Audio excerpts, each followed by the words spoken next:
Blast from the past, making his debut in Articulators. Breaking ice this morning with Living a Life of Precious Moments. Julian?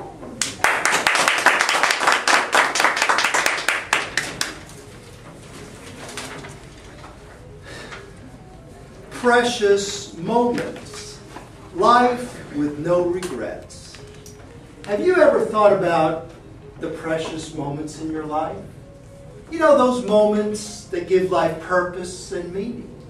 Moments that give life its sweetness and its hope.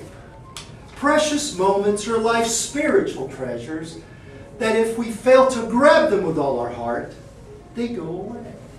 And we miss out on life's greatest treasures. 1983. It had been 5 years since I graduated from the University of Miami's civil engineering program.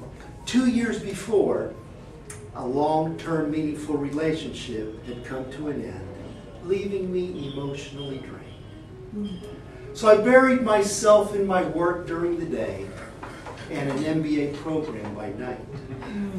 And it was in this particular Friday evening that I had one of those precious moments. I went to a club with some of my friends, and as I walk into that smoke-filled room with disco music going and the disco lights flooding the dance floor, I walk up to the bar, order a drink, turn around, and there she was. Oh. Our gazes immediately locked together. It was love. And as we danced the night away that Friday evening, my dance today with Nitsa, my wife of 24 years, is still as full today as it was that night when we had that precious moment. By 1992, we had started our young family. Michael was 6, Julian was 4, and Jonathan was 2. My boss called me into his office one afternoon and says, "Julian, we're having the worst recession since 1987. And I'm sorry to tell you, but I have to let you go." Oh, gosh. So with that, I left and I started Excel Engineering. Some thought I was crazy. What am I thinking? Starting a company in the middle of the Great Recession. But I thought, hey, when you're at the bottom, you can only go up, right?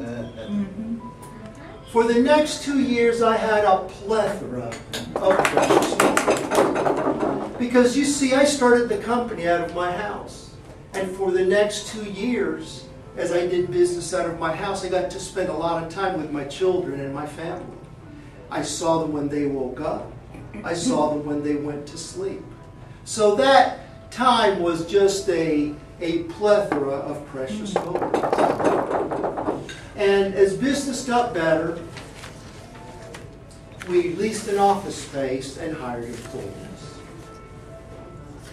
1995, I get a phone call.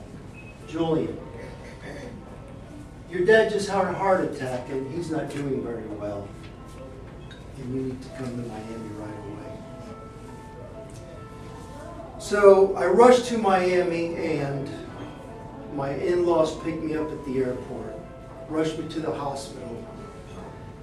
And as I make my way to the ICU, there's my dad hanging on to life by a thread. And I hold him, he looks in my eyes, he was too weak to speak. And his eyes were filled with tears. And at that moment, it's as if I could feel that he was telling me, "Son, I am so sorry that I didn't spend enough precious moments with you. Son, I am so sorry that I never made it to one of your baseball games. Son, I am so sorry that I was too busy to make precious moments with you." And then he passed away. It's amazing how short life is when you're taking your last breath. Here was a strong man of the house, now feeble and weak. And as I was thinking about this precious moment, and yes, it was a precious moment, because it reminded me that now that my children are older, I'm not spending as much time with them as I need to make those precious moments. And soon they'll be out of the house, and they'll be gone. And that's that. How about you? Are you taking the time to make those precious moments with your loved ones? Because you know, regret and sorrow are terrible substitutes for those precious moments. Here.